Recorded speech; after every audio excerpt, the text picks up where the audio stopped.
people will start joining, possibly.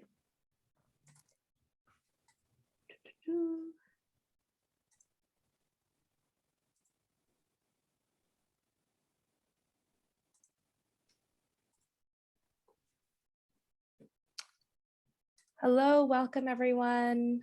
Welcome to the folks joining, whether you're from Canada or from the UK. We're very excited to have you here today.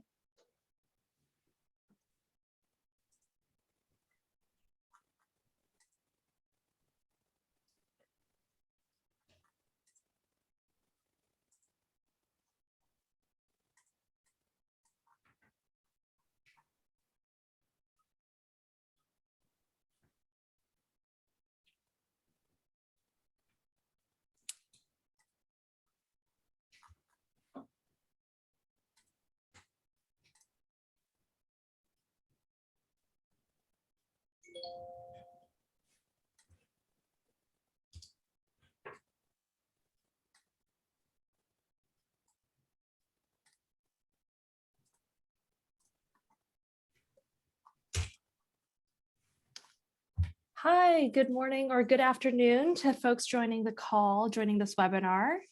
We will be starting quite promptly in about a minute's time.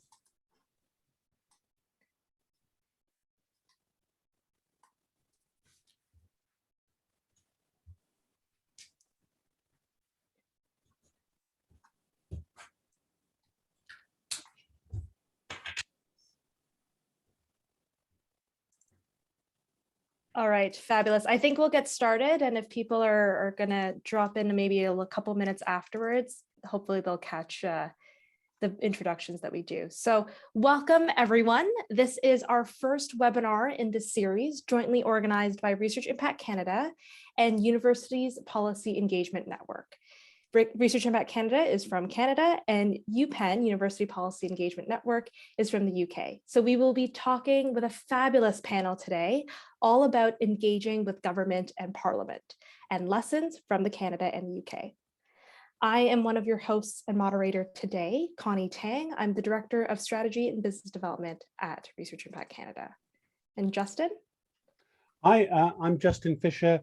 I'm a Director of Brunel Public Policy at Brunel University London and a member of the UPEN International Subcommittee. Wonderful. So I will just get us started with a little bit of housekeeping. I know it's likely not your first rodeo attending a Zoom webinar, but I wanted to let you know 4 things. Number 1, there is simultaneous interpretation for this webinar. So thank you very much to our interpreter, Mike Lemay, who will be interpreting what we are saying in English and into French into the French channel. So if you would prefer to listen to this webinar in French, then on the bottom bar of your screen, you will see an interpretation button, and it has an icon of a globe, and you can select the French channel, and you'll be able to listen to this webinar in French. So Mike will be doing the incredible work of translating live English audio into French for your ears. The second thing is that we have enabled closed captioning. So this means that you will be able to see English subtitles kind of come up on the bottom of your screen. They are being done by Zoom AI, so the accuracy may not be 100%, but it's pretty good. And you can access that by pressing on the live transcript button, again, on the bottom of your screen there. It should look like kind of like an icon with a CC on it. The third thing is that if you have any questions throughout this webinar, as people are presenting or as our panelists are speaking, we invite and welcome you to type in your questions into our Q&A box. And so you'll see at the bottom of your screen, there's a Q&A button. It has an icon of 2 like chat bubbles. You can type in your questions there. And number 4, yes, this webinar is being recorded, and yes, it will be made available on Research Impact Canada's website afterwards, and we will be sharing it with anyone who has registered for this, and we welcome for you to forward that video once it's up and live on our website to anyone else who you think might be interested. Okay, so before we get started, I will start us first with a land acknowledgement. And for those who may not be that familiar with this protocol, acknowledging the land is an Indigenous protocol used to express gratitude to those who reside here, including ourselves, and to honor the Indigenous people who have lived and worked on this land historically and presently. It allows us the opportunity to appreciate the unique role and relationship that each of us have with the land, and provides a gentle reminder of the broader perspectives that expand our understanding to encompass the long-standing, rich history of this land and our privileged role in residing here. Now, I know we're in Zoom and we're not all gathered here in the same space. So I recognize that this land acknowledgement I'm about to say might not be applicable for the territory or the land that you are currently on. If this is the case, I ask that you maybe take a couple minutes to take the responsibility to acknowledge the traditional territory that you are on. For us, we wish to acknowledge this land on which Research Impact Canada operates, specifically for our host office at York University in Toronto, Canada. We honor and thank the Huron-Wendat Nation, the Métis Nation of Ontario, Mississaugas of the New Credit First Nation, Mississaugas of Scugog Island First Nation, and 6 nations of the Grand River as our community partners and traditional inhabitants of the lands of the City of Toronto and surrounding areas. This territory is subject to the Dish with One Spoon Wampum Belt Covenant, an agreement to peaceably share and care for the Great Lakes region. Today, this meeting place is still the home to many Indigenous people from across Turtle Island, and we are grateful to have the opportunity to work on this land. Thank you. And now with that, I will hand it over to Justin, who will introduce our panelists. Thank you, Connie. So we have 4 fantastic panelists today. I'm just going to give a brief introduction for each of them, starting with Dr. Kate Dommett. Kate is Senior Lecturer in the Public Understanding of Politics at the University of Sheffield in the United Kingdom. Her research focuses on digital campaigning, political advertising, data, and democracy.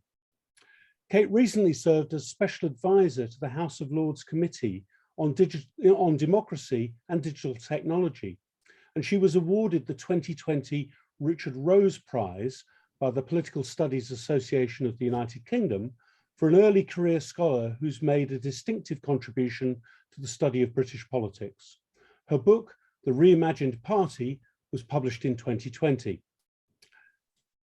Pierre-Gerlier Forrest is a professor of public health policy with the Cummings School of Medicine at the University of Calgary, where from 2016 to 2021, he was director of the School of Public Policy and held an appointment as the James S. and Barbara A. Palmer Chair in Public Policy.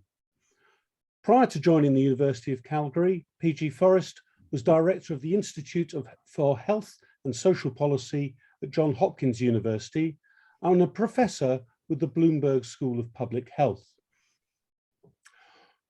Rob Davis is Closer's knowledge mobilizer.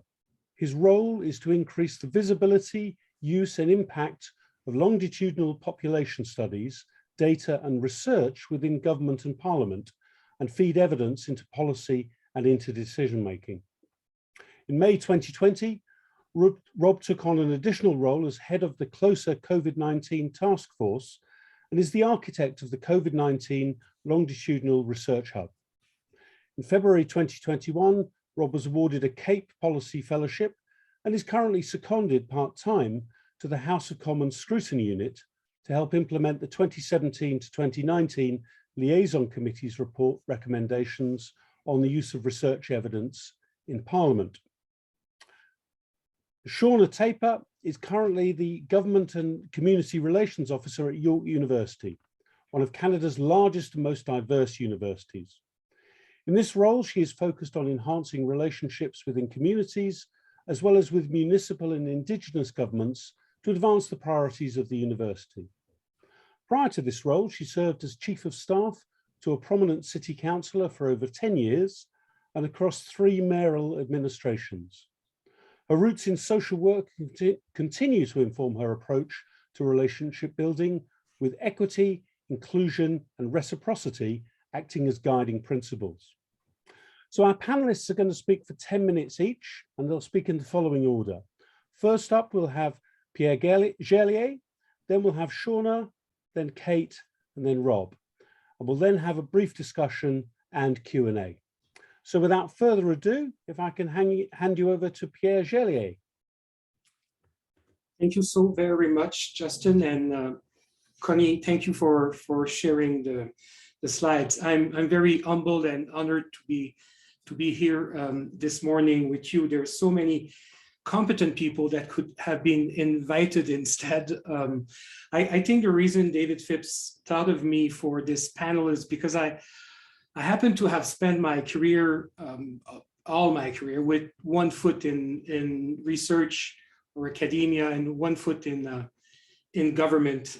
I have been a gatekeeper, controlling access for academics that wanted to connect with public officials, and I have played the role of matchmaker, trying to find academics that could help and provide advice to decision makers in government here in Canada, but also in other countries. Very early in my career, I came to the conclusion that we have to deal in this world with two different visions of research uptake. And Connie, if you could switch to the next slide, thank you so much. For the shorthand for the two visions it's competition and conciliation. And it's very clear for me after 2 years, more than 2 years of pandemic, that you have seen this debate in the public realm all over during the last 2 years. Competition is a vision of research uptake in which people think that research evidence has to struggle to impose itself in the policy world. And the main idea is that it has to overcome lesser forms of knowledge, folk knowledge, prejudices, biases, and so on and so forth. The conciliation model is a model that says, well, it's not that simple. The research evidence is actually welcome in the policy world. There is a lot of curiosity for data and expertise, but you have to learn to coexist with other forms of knowledge that are also important to decision makers and actually for the development of policy. So I suggest that, we have a very limited time this morning, but I would like just to very briefly introduce those two models, because I think it's worthwhile when you start thinking about relationships between universities and government. Next slide, Connie, please. So the competition model is a model you know very well, because it's the one that is prevalent in the public sphere. It's the one that is constantly mentioned on social media. This is the model of people that are telling you why it is that government is not following science. The idea is that policy and research are very distant, different processes, that the normal attitudes of decision makers of politicians is to ignore, reject, discount evidence and prefer their own vision of the problems they have to solve. And of course, that the major problem we have is that we have all those competing ideas, and a lot of the conversation about misinformation at this moment is based on this idea that there should be a way to bring to people the one scientific evidence that they should be following. Next slide, please. The conditions of transfer, when you think that way, the first thing is that you're convinced that valuable knowledge is worthless if there is no transfer to and used by decision makers. So a lot of the efforts that have been built by organizations and institutions is to create bridges for transfer.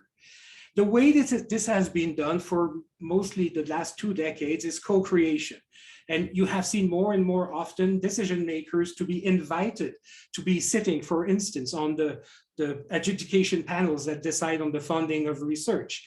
On the other hand, and I have benefited of that very clearly in my own career, there is this idea from decision makers that it would be important to have scientific advisors, policy advisors that are well prepared to use the research results, and that will be the interpreters of research for them.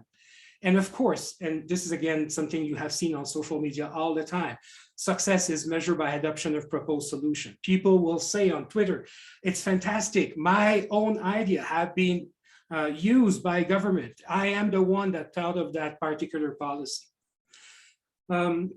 Does it work? Well, not always. And this is something I came to be convinced very early on. The first problem is that not all research is of equal quality of importance. There is something like the hierarchy of evidence.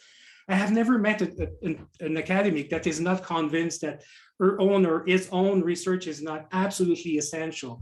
But sometimes I must say that, you know, in the middle of a crisis, when the government is looking for us, it might not be the moment to have lunch with the minister. It's not clear that all decision makers are created equal. Their capacity to understand the consequences of research, their own scientific culture, their preparation to change their mind. And it's true, of course, of the processes themselves that might not be always very much open to input from academia.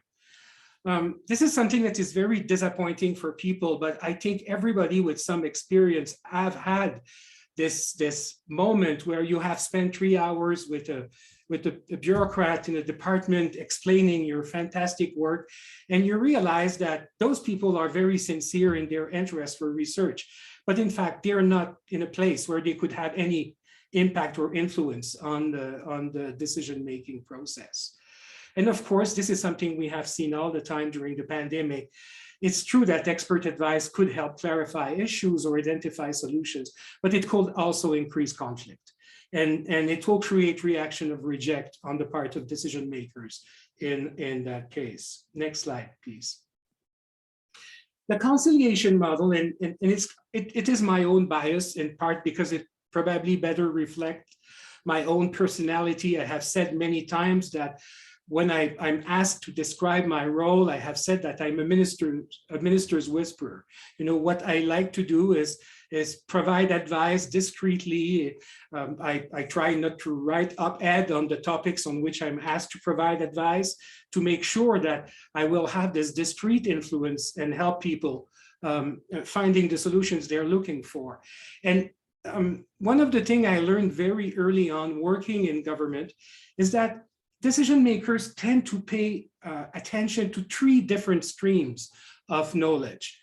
A knowledge that is produced by the public, their interaction with the public. This is what they do. They eat rubber chicken and with it in political functions. They interact, they receive mails and now emails and so on and so forth. And they pay attention to what they think is the expectations of the public on a particular issue. They also have to pay attention to what the stakeholders are thinking about an issue and the evidence that is provided by the stakeholders on the impact any measure will have on them. And finally, most of the decision makers I have worked with are also very curious and attentive to the evidence and the expertise that is available. What they are trying to do is find alignment between those 3 streams. And I have written papers in which I have said that what we call a window of opportunity in policy is the moment where you have alignment between those 3 streams. And the most evident example for me at this time is when Barack Obama introduced the healthcare reform in the US, where you had perfect alignment about the need to intervene to control the cost of healthcare in the US from the public, from the stakeholders, and from the experts that were all saying that we needed to do something to curb the health cost curve in the United States. He had a window of opportunity and he seized it. This is my last slide for this morning. You know, so what are the conditions of conciliation? The first thing, of course, you need to have relevant knowledge. And I think institutions, decision-making institutions that work well are institutions that are able to capture those 3 streams of knowledge so that you have constantly an idea. You could constantly inform decision makers, but what the public think, what the stakeholders are thinking, and also what is the best advice they could get from academy and researchers. You should have, as I said, some sort of consistency between the sources and agreement between the champions, which mean that if you want to have influence on government, it is important to try to produce consensus in your own community, which is a thing academics are very bad at doing.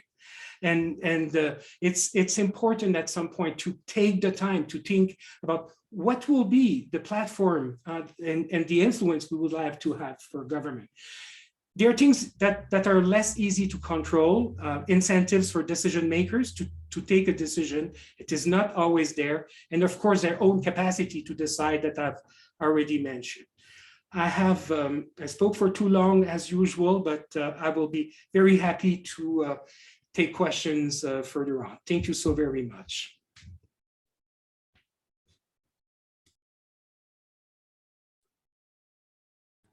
Thank you. So our next speaker is Shauna. Over to you.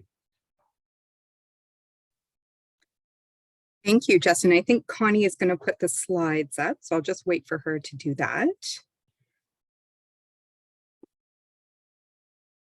Oh, fantastic. Thank you so much, Connie. So I'm entering into this conversation as a practitioner. I'm not an academic, though I work in academia, and I spent quite a while working in government before this. And my focus is really on municipal or local levels of government. And so I'm going to spend my time with you today walking you through a case study that explores a partnership model that has been set up between the City of Toronto and the 8 post-secondary institutions located within the city that's called Civic Labteo. So next slide, please, Connie. Thank you. So I think whenever we're talking about engagement, it's really important to look at the context and the history that you're working within. And so for us here, the City of Toronto is really very much in its infancy. It was amalgamated only 24 years ago. And prior to that, there were 6 individual municipalities. So we have a little bit of a Frankenstein model that's been stitched together and, you know, after 24 years, in some ways is still trying to figure out how to work. There are no counterparts of the same size within Canada, internationally certainly, but nationally there isn't. Just to give you a little bit of perspective on that, sometimes, you know, I think Toronto is really bigger than Vancouver by the size of Montreal, which are 2 other significant Canadian cities. So we don't have counterparts that we can look to see if there are similar models that might work. And then within the City of Toronto, there are 8 post-secondary institutions. So that's 4 colleges and 4 universities. So we have a big sandbox to play in and lots of kids that want to play in that sandbox. And so historically, the city has really struggled to take full advantage of the resources available to it. And the connections between the city and the post-secondary sector have really been very much characterized as ad hoc, relying much more on individual connections and relationships than a comprehensive understanding of the expertise and the resources that are available to them.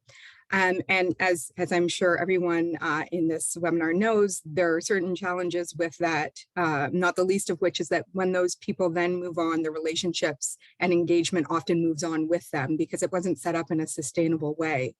And as well, for the city, they're not always getting the most appropriate experts. So the fit isn't always as good as it could be. So next slide, please. So what's changed for us here in the City of Toronto? Well, a few years ago, the city hired a new city manager who arrived from a smaller city that had 1 university, and they had a very close working relationship. And so immediately this new city manager sort of realized that the city was missing out on some of the benefits of working with the post-secondary institutions. And so he tasked his office with really developing this relationship and finding a model to take advantage of these benefits. And he also realized that this was going to take time, which I think everyone sitting at that table really appreciated. We found ourselves in a position where we had opportunity to learn about each other, find out what our similarities are, our differences, and really through those conversations begin to build trust. And trust is the foundation for any relationship that is reciprocal and mutually beneficial. And I would say the other thing that really, if you can just go back to the previous slide, Connie, thanks. The other thing that really helped this change manifest was the pandemic. This is one of those silver linings. suddenly the city found itself in a position where it needed additional resources, and the needs became much more acute than ever before. And so there was this additional motivation to come to the table with academia and ask for some help in a new way. So next slide, please. So this is where the Civic Labteo idea came from.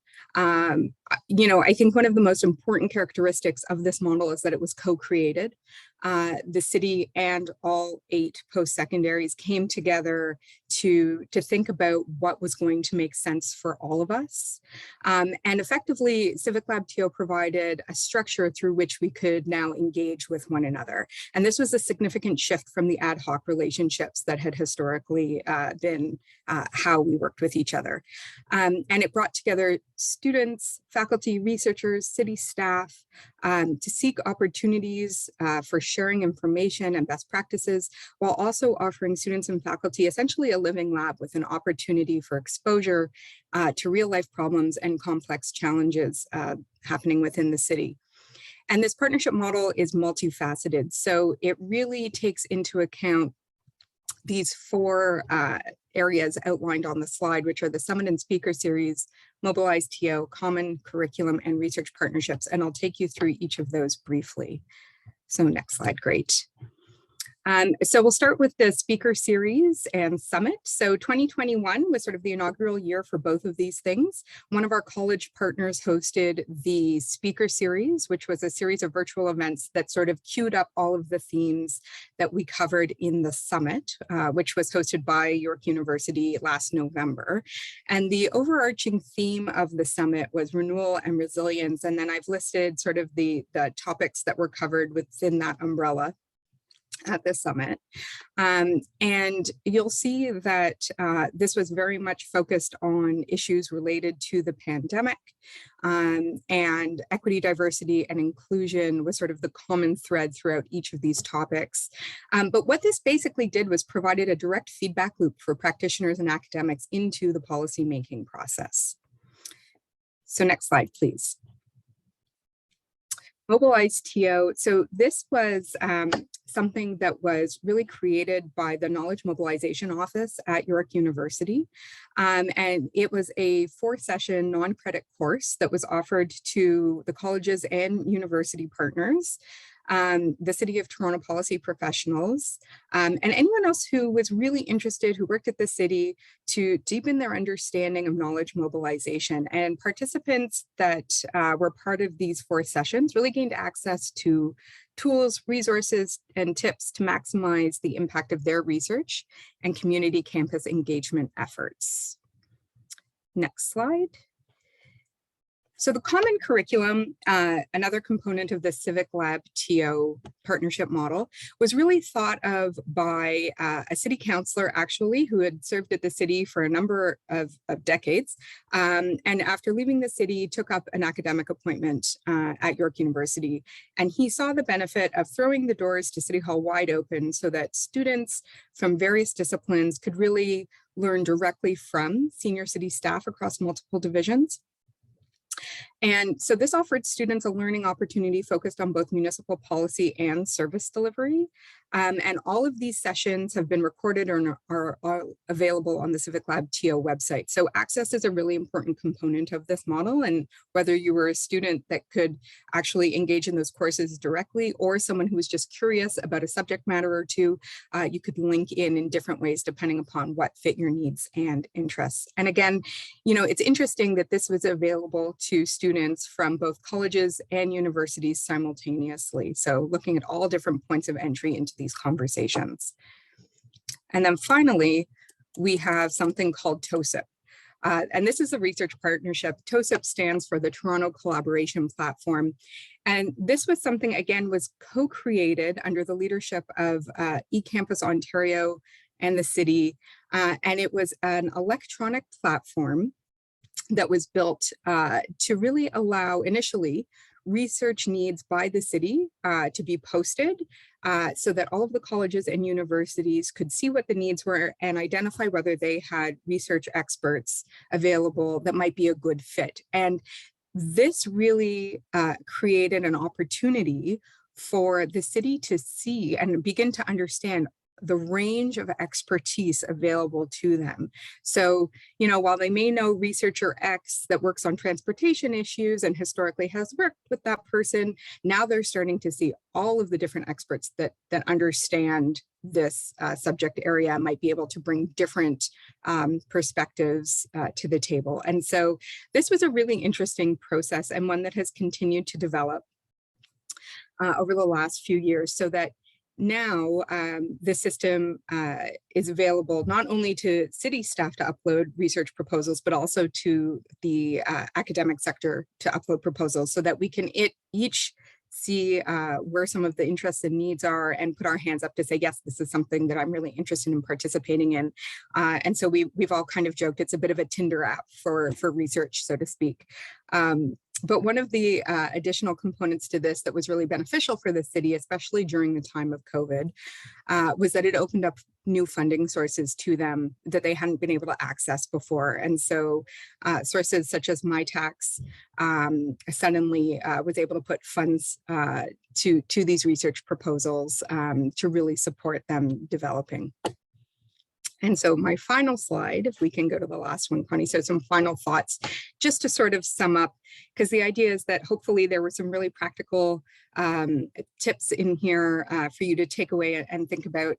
You know, I think Civic Labteo is working so well because it is multifaceted. You can engage where it makes sense for you. And that really came about because of that co-creation process that took place. It systematized the approach. There's no guessing in terms of how to engage. It's easy, it is clear, it is replicable.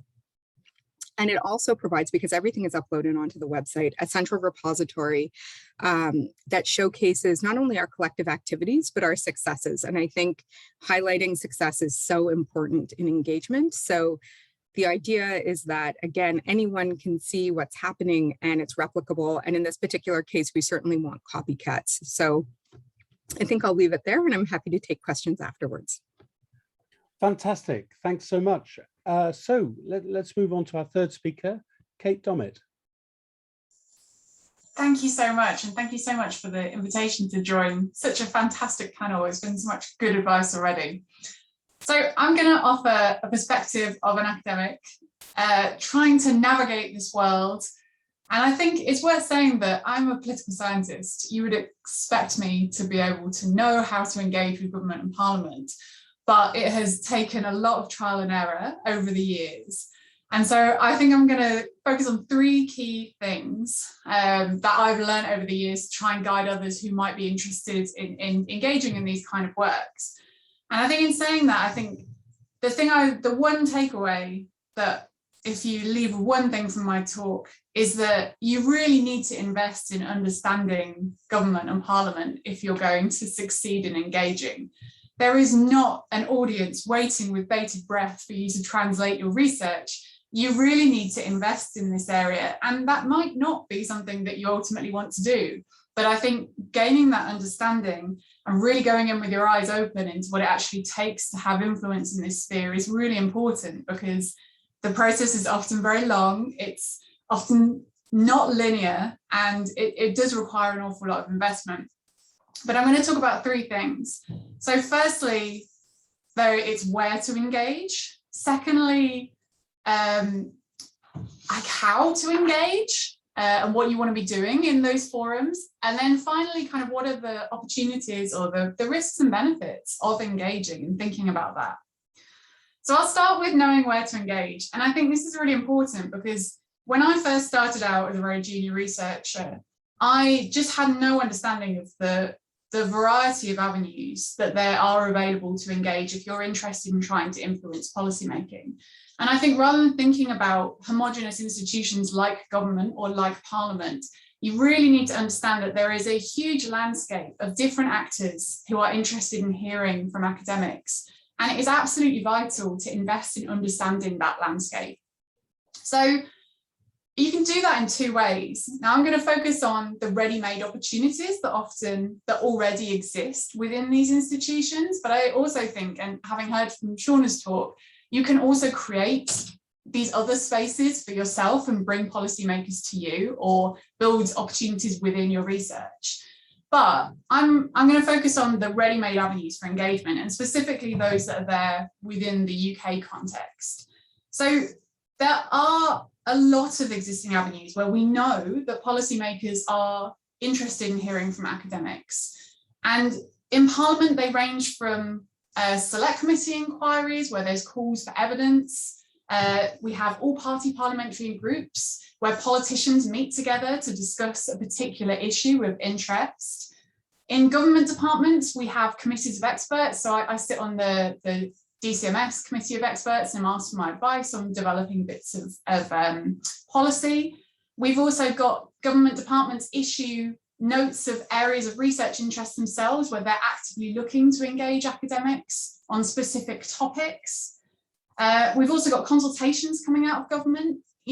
Then there's a whole wider ecosystem as well. There's kind of media, there's think tanks who are also engaging and trying to influence and speak to government or parliament about specific issues. And then even within academia, there might be opportunities for secondments into government. A lot of PhD placements now offer secondment, the opportunity to be seconded into government to work on particular issues. Now, these are all there, but no one tells you about these as an academic. You have to proactively go and find them. And you have to work out which ones are relevant for your own research interests. And it's something that I've learned to start to do at the beginning of each project, is I sit down and work out who are the actors who are already within my sphere and reach out to them. And I think this starts to speak to those themes of trust and collaboration that we've heard about already, which is that you need to know people, you need to have those connections, and you need to put yourself on the radar of these actors. So I think knowing where to engage and thinking about that is a really important first step. If you've never done this before, of taking the time to map that landscape is great. So you'd think it was quite easy. Now you know who you want to speak to, but then I think you kind of come to this second really big problem, which is how to engage.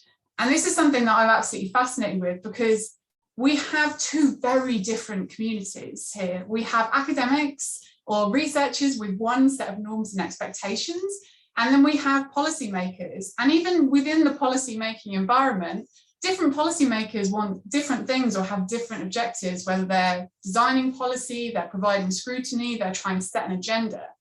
And yet, I think a lot of us researchers engage with the policymaking environment in a way where we just assume that there's going to be interest in reading our latest academic article.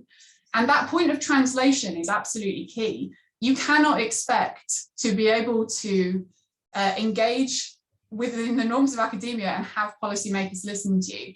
You often see that a lot of the breakdown occurs when academics don't understand and accommodate to the norms of the policymaking environment, because they are very different. And they require you to often pull together research in a very short amount of time to think about solutions and not just critique. There's very different norms there. And I think understanding those and understanding the specific knowledge requirements of the particular actor that you're trying to influence is vital. So we did a bit of work with the UK Parliament, and we spoke to the House of Lords Library, the Select Committees and the Commons and the Lords, the Parliamentary Office of Science and Technology, and we talked to them about what was it that they were looking for from researchers and academics. And they were all looking for very, very different things, and they were trying to mobilize different insights. So if you're not engaging them and offering the kind of insight that they're looking for, then you're very unlikely to have influence. And I think that is where it kind of comes to this point of engaging and building understanding and trust with the actors that you're seeking to influence is absolutely vital. And a lot of that is because politics is a very high stakes game. They're often making very influential decisions in very short spaces of time, and there is a limited space for research to be profiled and accessed in those forums. So in that kind of context, relationships and trust and understanding that the academic or the researcher that you're bringing in is going to be able to offer the kind of insights and expertise that is appropriate to the circumstances is absolutely vital. And this is why we see the usual suspects pop up again and again, because they're trustworthy, they're reliable, they're known to deliver. This means that when you're trying to break in as a new outsider, you really need to invest and demonstrate that trust, because otherwise they're taking a big risk on you. And I think understanding that is really important. So once you've identified those actors through your mapping exercise, reach out to them. And some of the successes that I've had in influencing policy have been because I've contacted a select committee. It's how I ended up being a special advisor to a select committee. I emailed the chair and said that I had expertise in the area, and that led to an interview for that post. And it was quite proactive, but it was thinking about demonstrating that I would be a trustworthy individual to pull into that context. So I think those relationships are really key. And building that understanding of exactly what it is that they want is really important. So then this third thing that I also want to dwell upon, because I think this is often neglected in discussions about policy engagement. I think we all just think this is a great thing, largely because people like us who tend to sit on these panels love doing this kind of work. But it's really important to recognise that there are costs and benefits, and there can be repercussions from doing this kind of work, and it is risky. It's often not easy. It takes a lot of time, and it's often a lot of time that your institution does not recognise you for. That may have an impact 10 years down the line, but it's very difficult to take to your boss and say, this is the direct impact of my work. So it requires a lot of investment. It can be expensive. I'm not based particularly near London, and I have to go up and down to London to try and influence and engage these policymakers. And these kind of material factors have real costs, depending on whether your institution is actually supportive of this kind of work. So my advice is to think about, do you actually have the infrastructure to support you materially in terms of doing this work? But also on an emotional level, we know that when you're active within the public sphere, you become a target for hatred. And we know that particularly women, ethnic minorities, and other people with minority characteristics become a target. I've experienced this myself on social media, having engaged in media discussions. So you also need to think about, if you're going to do this kind of work, you need to have a support network. And that's why I think initiatives like UPEN, like other networks, or even just informal networks amongst your peers who do this kind of work, are so important, because you need to make sure that you have a wider community of people who you can sense check with, but also who you can turn to for support if the worst does happen. But I don't want to end on a negative note. So I just want to say that I think that this kind of engagement is incredibly important. And when it works well, it is incredibly satisfying to see your work translated into practice.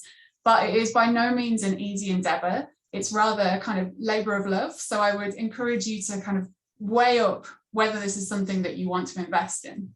Thanks. Thanks, Kate. That's absolutely fantastic. So we now move to our fourth and final speaker, Rob Davis.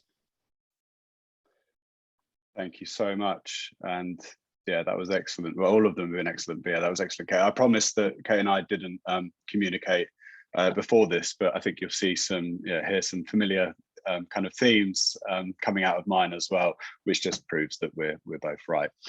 So just a bit of introduction first. I'm going to use my 10 minutes to share some reflections on working at the Research Policy Interface in the UK, drawing on my work as Closer's knowledge mobiliser and experience during my policy fellowship in Parliament, which has been really interesting and I think has given me a unique insight into that world. For those who don't know, Closer is a data and research infrastructure centre based at the UCL Social Research Institute. We're the partnership of leading social and biomedical longitudinal population studies, the UK Data Service and the British Library. And our mission is to increase the visibility, use and impact of longitudinal population studies, data and research. And we're funded by UKRI's Economic and Social Research Council, the ESRC. So the ultimate aim of my role is basically to generate policy impact. So using scientific evidence to inform and influence policy and decision makers. So a lot of my work centers around connecting people, building relationships and networks, looking for opportunities for research from longitudinal population studies to influence policy, and creating products and narratives to help influence people in power and the decisions that they make. And some of the outcomes that I seek to achieve are influencing policy development, shaping parliamentary legislation, and reframing policy debates. And in this context, policy impact in this context is all about generating change. So it's generating a change in thinking or generating a change in approach. But there's a fundamental challenge with this. If you have the next slide, please, Connie. So these are my reflections on what really influences policy and decision makers. And I think if we dig into what influences government ministers and member of parliaments, it's a far more complex picture than the kind of oft used phrase evidence-based policy making, which I've tried to capture in this graphic. So you can see scientific evidence is there, but it's part of a mix of elements that influence these people, influence ministers and MPs. You can see there's ambition, time frame, priorities, media pressure, public attitudes, ideology, various, kind of mix of elements. And the point I want to make here is that scientific evidence is only part of the jigsaw. There are not only several factors involved, some of these frustratingly often override evidence. So from the promises that politicians make in political party manifestos to affordability, more often it's media pressure, political timescales, emotions, values, and sometimes even anecdotes that are behind a policy direction or decision. And I don't say this to kind of depress you, because obviously we're all very committed to to data research and evidence. The reason I share this with you is you can use that knowledge to help mobilize your research. So my second slide is a selection of quotes that I've collected over the past few years to highlight some of the specific challenges that we face in the research community when we're trying to mobilize evidence and generate policy impact from research. So you can see there a member of parliament who is sick to death of getting briefing notes that are just full of jargon. Government advisor saying that they're far more likely to be asked by a minister to comment on a podcast, newspaper article, blog perhaps, rarely on an academic report, academic paper. And my favorite of all of them, which I think cuts across many worlds, that most of the day-to-day policy work rests on those twin pillars of Google and asking people we know. If you think about the trust point that Kate just made. And I've picked these to illustrate a few kind of key points. Basically, the need to adapt your language for the target audience, to enhance academic papers with more accessible content, the importance of trusted sources in the policy landscape, and finally, the importance of visibility. So my next slide is a reflection on the vehicles that I found most useful to mobilize research in the policy landscape during my time at Closer.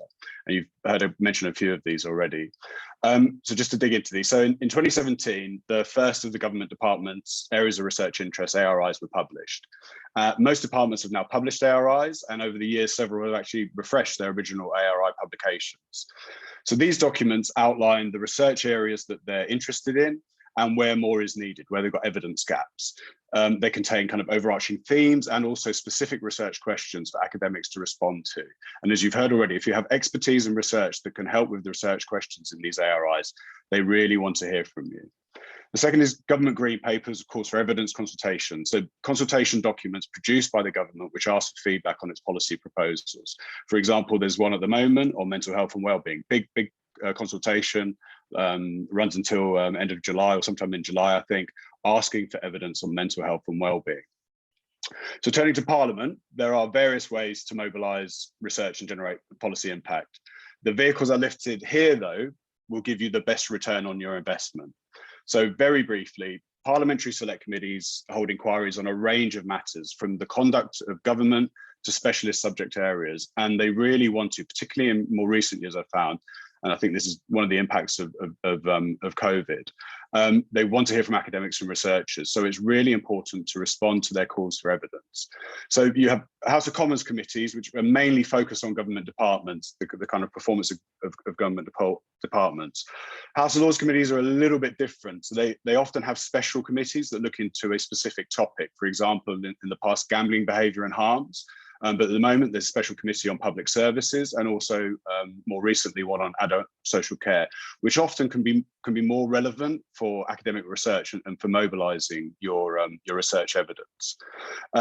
There are also areas of research in Parliament. So select committees have started publishing areas of research interest. It's a relatively new thing. And it's one of the projects I've actually been leading on as part of my policy fellowship in the scrutiny unit. But they are designed for and targeted at researchers. So an emerging and really important mechanism for mobilizing research. You've heard about the Parliamentary Office of Science and Technology. So a post note is a 4-ish page briefing note reviewing emerging areas of research produced by Parliamentary Office of Science and Technology, a post for short. And there are regular opportunities not just to contribute your research to these, but also act as an external reviewer, which can often be a kind of a little kind of intro into that.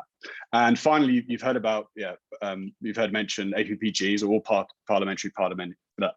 party parliamentary groups. So these are more informal groups of MPs and peers focused on subjects or countries.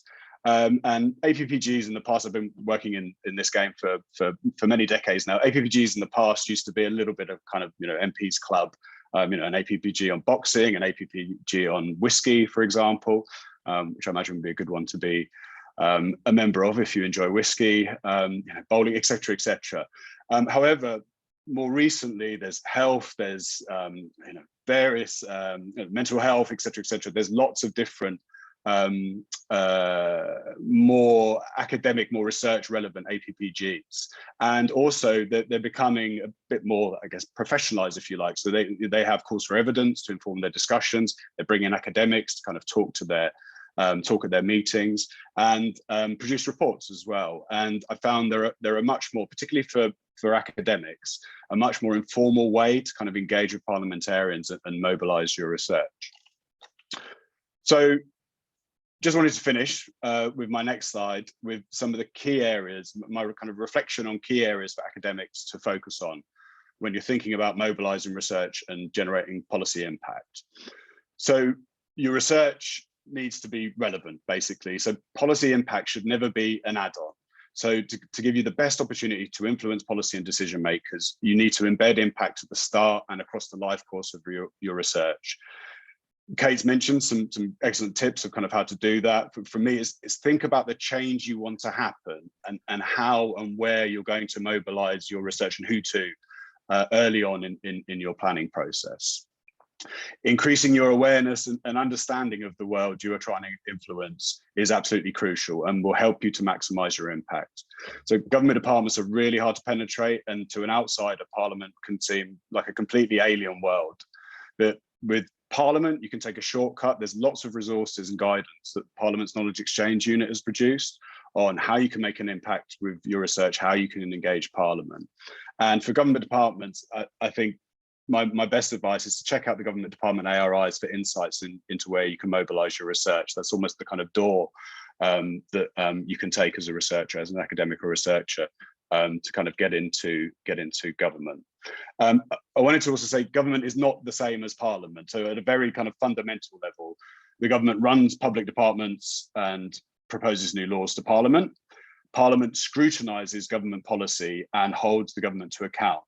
So the roles are very different and require different approaches. In very simple terms, government has a delivery role. So they're thinking about delivery. Parliament has a scrutiny role. It's also worth knowing that government departments have a lot more resource than select committees than the scrutiny function in the House. So really worth being aware of this. It's also really important to build up a network beyond the academic research community bubble.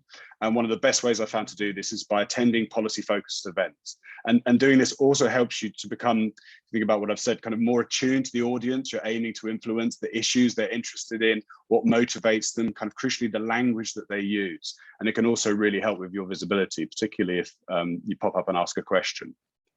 Your research needs to be accessible. So the people that we're trying to communicate with don't occupy our world. Policy and decision makers have a different culture, they speak a different language, and they really do not want to hear the phrase more research is needed when they're looking for a practical policy recommendation that they can implement in a political cycle.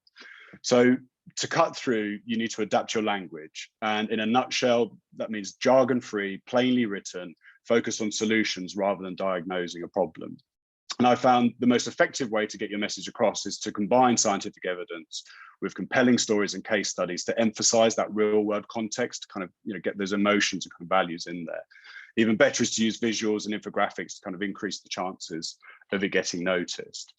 And moving on to the kind of, the final bit. So you and your researchers and research need to be discoverable. It's really important to increase your visibility so policy and decision makers can find you. And ultimately, fundamentally, this means getting involved. So, I appreciate that, everyone has kind of imposter syndrome, everyone does, but you're an expert in your chosen field compared to those that you're trying to engage with and influence. So sign up to the expert databases, engage with the scrutiny process by submitting written evidence to select committee inquiries or responding to government consultations, write blogs about your research, make yourself and your research visible to those who you want to influence on their preferred social media platform. Now, I used to say, hint, hint, it's Twitter, although this may change with recent news. We'll have to see how that goes. And finally, you've heard it already, but I'm going to emphasize it. It's really important to remember that generating policy impact takes time. Building relationships take time and effort. So for you as an individual researcher, focusing on your visibility, building relationships and networks, and producing digestible content using accessible language will help you cut through the noise. Thanks so much for listening. Fantastic. Thanks very much, Rob. So over to you, Connie. Thank you, everyone. I especially loved what you said about you have to be proactive. I think Rob and Kate, you both mentioned this, is you have to be proactive, you have to reach out, you have to kind of go out and put yourself within the sphere of these policymakers in order to be able to make that happen. So with that, I noticed that there's a question here in the Q&A, and I wonder if anyone had any thoughts here. I know, Kate, you're typing an answer possibly, but there was a question about what steps you could take by academic journals to A, make sure that policymakers are aware of major findings that they publish, and B, make it easier for policymakers to engage with the work they publish. So Kate, maybe I'll ask you first. Yeah, I was typing something out and thought I might end up saying something. So when we did some research about how policymakers discovered most academic research, they said the single biggest source was blogs, which at the time I found that out, absolutely horrified me, because I usually dash a blog off, in half an hour at the end of a project. But they're open access, they're not behind a paywall, which is a massive deal because institutions do not have access to academic journals. So I think we need to find places where policymakers can gain easy access. I particularly think there are like a few outlets within my field that I know are read by the audience, and I try and publish in those spaces. But there are also things you can do, like engage policymakers where they are. So there is a magazine, for example, that goes around to all parliamentarians within the House of Commons that have previously written for with major findings from projects. So I think it's a mix of putting stuff out in the public realm, but also putting your voice and your stuff where policymakers are already consuming information, and just trying to make it as easy to read, as simple and as snappy as possible, because they are bombarded with information. They get sent so many reports. You need to be very clear about what it is that you want to convey when you're trying to communicate with a policymaker. Wonderful. Thank you, Kate. All right, so I think we've heard a lot about what people should do, but I would love to ask the panelists here, one thing that you advise that people avoid doing when engaging with government, and I will try and get all four of you, starting with PG, one thing that you think people should avoid. PG, what are your thoughts? Well, I think the first thing, and I mentioned it, is, you have to make a decision for yourself. If you want to influence policy with a bullhorn, or if you want to do it through, discreet advice. And it's very important to make a decision about this early in your career. I'm not saying you cannot be efficient with the bullhorn, but it's a very different way of influencing policy. And my experience, again, I work with ministers at federal level and different government in Canada, the United States, and Europe. And every time, what they appreciate in my work is that they were convinced and sure that our conversation will never be the object of a press release the next day. And this is where they were able to trust me. And so it's a very important decision, because you may be interested and your institution may be interested in the absolute visibility that comes with writing op-eds and being an advocate on TV and so on and so forth. But again, it's a decision you have to make, of course, depending also of your personality. Okay, thanks so much, PG. Shauna? Thanks, Connie, and I'll try to keep this relatively brief so that we have a chance to hear from everyone. But I think what I would suggest is that everyone needs to simply avoid making assumptions when working with government and parliament. So I think don't assume that they will reach out when they identify a need that they think someone in academia might be able to help with. And don't assume that they know how to. And so try to make it easy.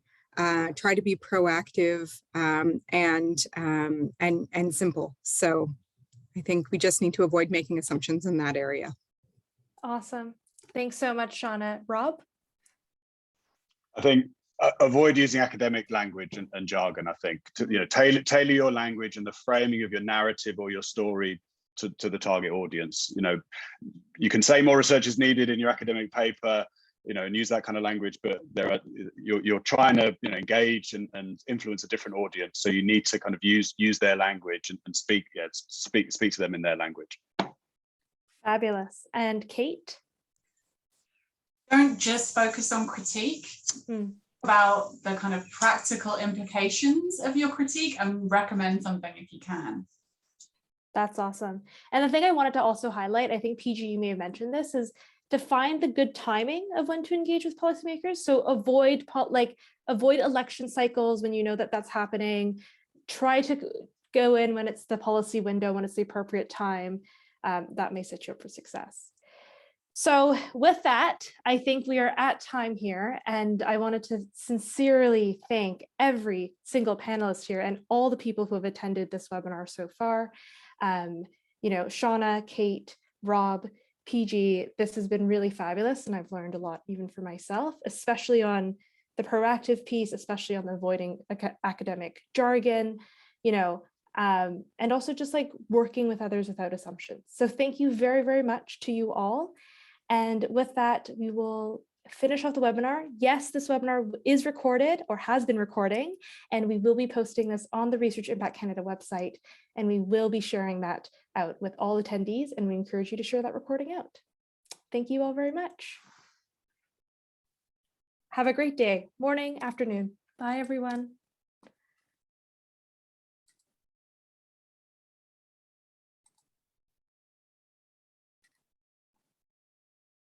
Okay. Great.